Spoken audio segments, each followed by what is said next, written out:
you.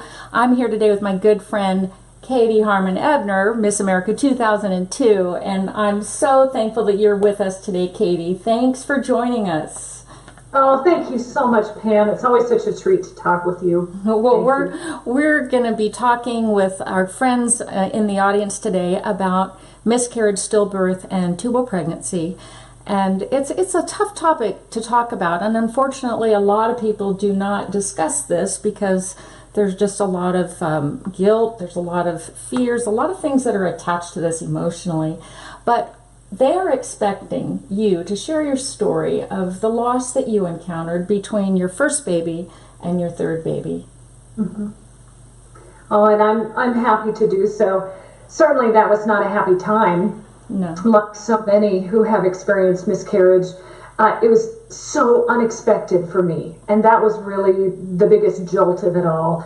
After we had Tyler, my husband and I obviously wanted to have more children, and so we began trying, and we became pregnant. And I was expecting, based on the previous pregnancy, that all was going to go swimmingly. And around 12 weeks, I started to bleed, and I just knew. I had this terrible sinking feeling in the pit of my stomach, in my heart. I started to weep.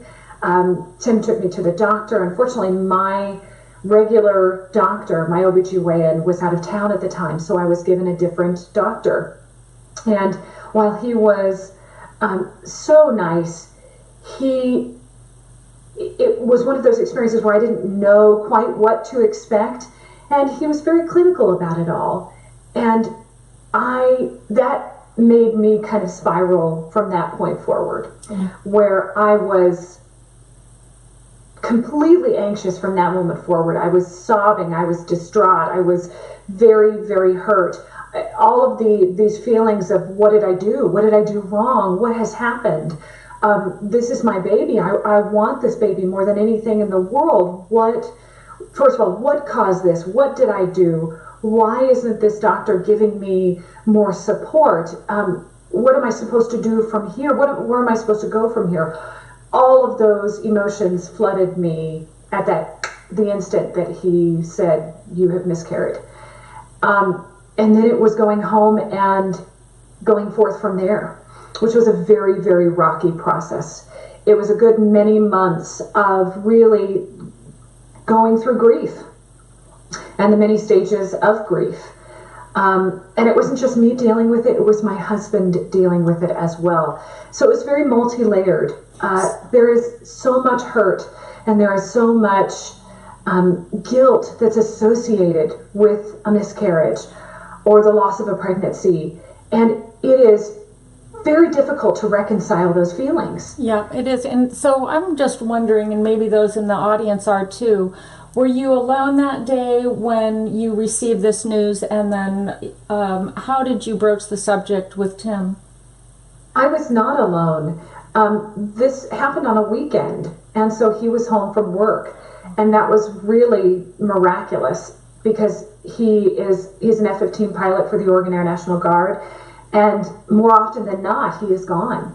So for him to be there was really by the grace of God. So I was so grateful that I was not alone when it happened. And he accompanied me to the doctor, so I was very, very grateful for that. But in the days after, I felt alone. When he had to return to work, when people called in, as people started to find out. I had so much support in that I had loving friends and obviously a loving family too, and a church support system that was very sympathetic. But I still felt alone. I didn't quite know what to say. I didn't know how to talk about it. And those people who were trying to be a support to me didn't quite know what to say. And I had worked in and around hospice care for a number of years. So I knew clinically how to deal with death. But when it came to me dealing with the loss of a pregnancy, I was suddenly completely mute. I felt very, very alone. And my mother hadn't experienced a miscarriage. And she was also very sensitive to the fact, though, that she didn't want to say the wrong thing to me. And so she told her sister, whom I didn't know this at the time, who had experienced the loss of a pregnancy at 24 weeks, a little boy, and this was before she had my 2 girl cousins. And my Aunt Vicky knew exactly what to do for me. Because at that time, my mom could see, and my friends could see, and my husband could see that I was closing up. I didn't want to hear anything from anyone. I didn't want any advice. I certainly didn't want to hear, oh, you'll get pregnant again, because I didn't believe it. I didn't trust it. At that point, I was very untrusting of anything involving the process. But Aunt Vicky knew that it wasn't so much the words, or that there weren't necessarily words that I needed to hear from anyone particular. There were things that I needed to read, things that needed to be reinforced in my spirit, in my soul, in my thought process. And so she handed me her well-worn copy of Pam, your first edition of Empty Arms. And in reading Empty Arms, in scouring those pages for hope, for answers, for all of the things that were lost to me at that moment, it's as if everything that I was looking for jumped off the page at me. And of course, I was enveloped in not only the love that Pam, that you poured into your words,